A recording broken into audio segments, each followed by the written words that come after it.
I like to think of ISO as a tool for allowing your camera to see in the dark. Sometimes there are occasions where light fades and the usual methods of letting light into your camera just aren't practical. Having this third option available to us has really helped me out in my hour of need.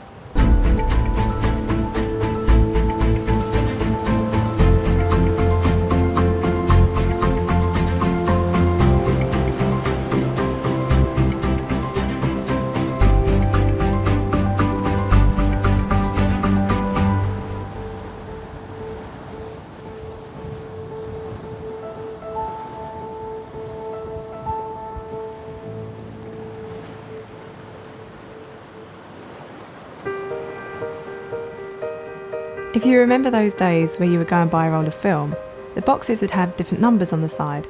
For example, 100, 200, 400 and so on. Those numbers refer to film speed. This means the film would react quicker to light. The faster the film, a higher number, the more sensitive the film was to light. When using most modern day SLR cameras, of course there is no film. This has been replaced with a sensor. The same principles still apply. We can increase the sensitivity of our camera's sensor to light in increments by using these different ISO settings. Most SLR cameras will start with the lowest ISO speed of 100. This is great for shooting outside on a sunny day where plenty of light is available. From there, every increase in ISO doubles the sensitivity to light. So the next step up from 100 would be 200. This could help if you were still outside but now taking photos in the shade. From 200, we go to 400, so we double the sensitivity again. The higher you take your ISO number, the faster your sensor is to react to low light conditions. Faster film speeds used to create something called grain. These days, when shooting digitally, this is called noise.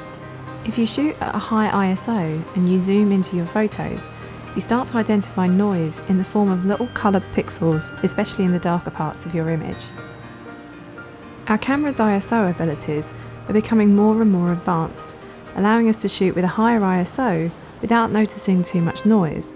But as a rule of thumb, I would try to keep your ISO at the slowest speed that you can to prevent any of that unwanted noise. In this example, I have made no changes to my shutter speed or aperture. My first shot is at ISO 100, and as we can see, the image is pretty dark.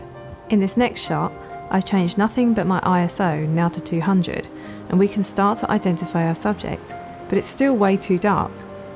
Moving now to 400, we're getting there. With every increase in ISO, I am doubling the camera's sensitivity to light without changing any other settings.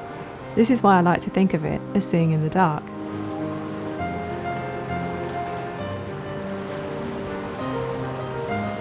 Now we know that a high ISO allows you to achieve a brighter image in lower light. It can also mean we can avoid dark, underexposed images and use higher shutter speeds to avoid motion blur. If you shoot a moving subject and you want to avoid a slow shutter speed, we need some help from the ISO. Instead of your shutter opening for longer to allow light in, we can increase our ISO, and this allows us to keep a faster shutter speed and capture a sharp image. Try to remember that ISO does not cope very well in very dark nighttime scenes, so try to avoid using high ISOs at night and choose a long exposure using a slow shutter speed and a tripod instead. Now that you have an understanding of the three elements that make an exposure, it's time to learn how they all work together and what effect they have on each other. This is called the exposure triangle. This is where shutter speed, aperture and ISO all work together to create your final exposure. Each of these three coloured lines represent light and how it enters the camera to create an exposure. Depending on the shot you wish to create, these lines will stretch or shorten depending on which source the camera is using to gather light and where it needs to compensate. First, let's take an example from our aperture episode. To achieve the shallow depth of field in this image, I opened my aperture to 2.8, which also lets in a lot of light. To keep this effect, something else had to control the amount of light that was let into the camera, so the image was not too bright or overexposed. This was achieved by using a faster shutter speed and a low ISO to be sure only a little light entered the camera from both of these sources. This balance meant our shot was perfectly exposed. Another example is from our shutter speed episode at sunset. I knew I wanted to blur the water, and because my camera was on a tripod, this meant my shutter could be open for a longer amount of time to allow the motion to be captured. I therefore reduced my ISO to the lowest setting and shut down my aperture to a smaller hole, which would only let a small amount of light into the camera. Finally is the sunset shot from episode 1. This scene took me by surprise as the light was fading and suddenly the sun broke through the clouds. Sadly, hiking at the top of the cliff meant that I didn't have my tripod with me, so I had to hand hold the camera. I used the slowest shutter speed that I could without a tripod. I also used an aperture of f14 because I needed the edge of the cliff in front of me to be in focus, just as much as the waves in the distance, so I couldn't gather light from there. With these settings, my image was still too dark, so I had to call on my ISO for some help to make my exposure brighter. The downside is that I had to suffer a little bit of noise, but it was more important to me to capture that scene and suffer the noise than to miss it altogether. The essential point here is that you almost need to make a decision before you take the shot as to what is the most important feature within your photo. Do you need a fast shutter speed because you're hand holding or photographing something moving? If so, you'll need light from either the aperture or ISO, or possibly both. Are you shooting somewhere inside with very little available light, and you have opened your aperture as wide as you can, your shutter cannot go any lower but it's still too dark? Then we need to up our ISO. As long as you understand that shutter, aperture and ISO all affect one another, you'll soon be on your way to learning what to do in different scenarios, and by which means it's best to allow light into your camera.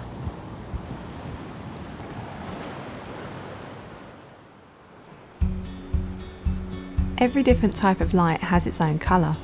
Whether it's artificial or natural light, cloudy or bright sunlight, they all take on different colours. White balance is how your camera compensates for those colour shifts that occur when shooting in different lighting conditions. One of the things that used to really confuse me when I was first starting to learn photography was why were my pictures looking so different to what I could see with my eyes? I didn't really know anything about colour balance. All I knew was that something that looked fine to my eye in front of me, colour-wise, suddenly came out either really cold or really warm, and I couldn't figure out what was going on. What's actually happening every day without us even realising is that our brain knows what white is, and so everything we see is already in perfect colour balance. However, it doesn't record or render in our photographs the same way. We almost need to tell the camera what it's seeing. It doesn't have its own brain like we do, so it's almost like we need to tell it what is white and what isn't. White balance refers to the colour temperature of a light source and is measured in units of degrees Kelvin. Forget the science for a minute. All you need to remember is that the colour of light will affect the colours in your photographs. Within your camera, there will be several different presets. The most common are the following: Auto, Daylight, Cloudy, Shade, Tungsten, Fluorescent, Flash, and Custom. The purpose of these presets is to counteract the colour casts that you may see when shooting with a particular light source. Your camera doesn't know what environment or light conditions you are working in, so it can get a little confused. You can leave your camera set to auto so that it will calculate the white balance for you. The problem in doing so is that the results can vary, and your camera could decide for you what colour it thinks your subject should be. With this example, the artificial light is rendered far too yellow, so we need to correct this by choosing the tungsten preset, which introduces more blue.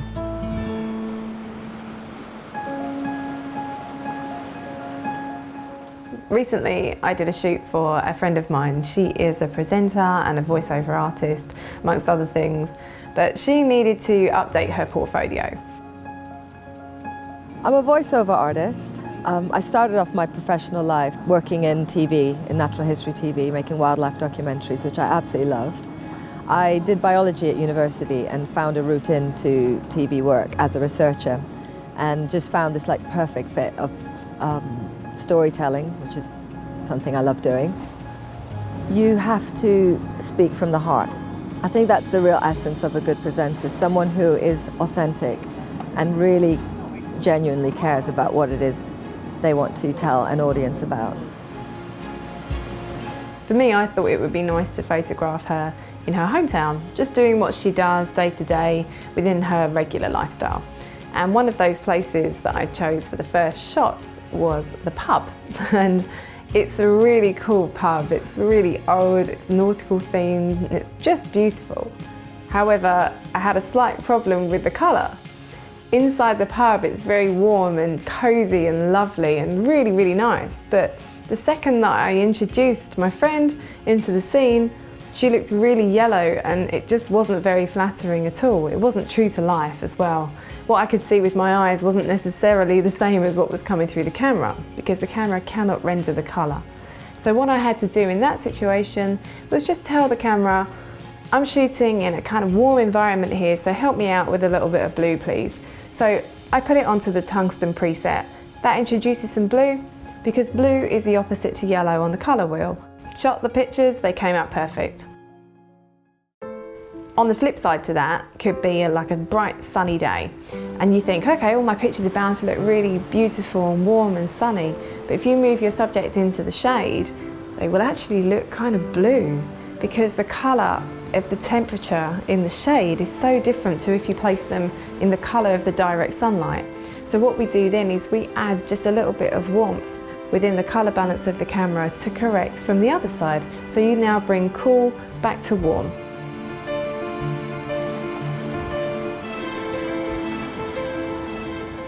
White balance isn't always used as a correction tool. You can really use it creatively to add atmosphere to your shots.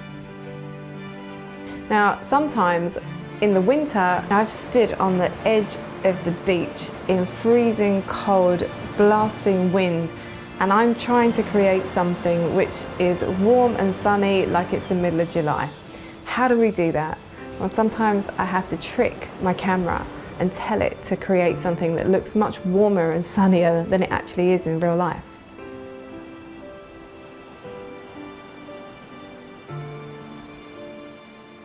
Light takes on different qualities even throughout one day. The colours at sunrise through to midday, late afternoon sun and sunset will all look really different, but we don't really notice unless something dramatic is happening in the sky.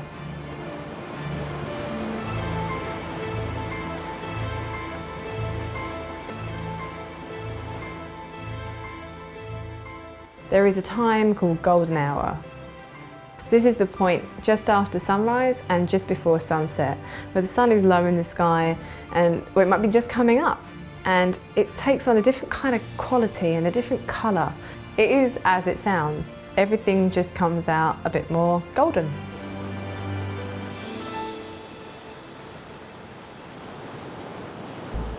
If I'm shooting natural light, I also like to photograph during this time, especially just before sunset. And that sun is low and it gives off that kind of beautiful warm glow. You can really make somebody's skin tone jump and pop and look like they're beautiful and sun-kissed without having to use any artificial light sources at all. If there's an opportunity that presents itself, I just don't really think twice about what I'm doing. I just do anything to get the shot. I just thought, you know what, this has to be shot from the water side. So I decided to get in the water and shoot back at my model on the beach amongst the rocks. The sun was just coming down and down and down. The waves were crashing, it was all getting crazy, but you do what you do to get the shots, especially when you're waiting on light. When the light comes right, you have to move. You never know how long it's gonna last. And it really did pay off, because that beautiful light shining through onto her, illuminating her skin, making her eyes pop, it was just perfect. So now you know how to add atmosphere to your images or correct a colour cast in different light conditions. Next time you find yourself looking at your shots and feeling that something isn't right, try changing your white balance. You'll be amazed just how much impact colour can have on your final result.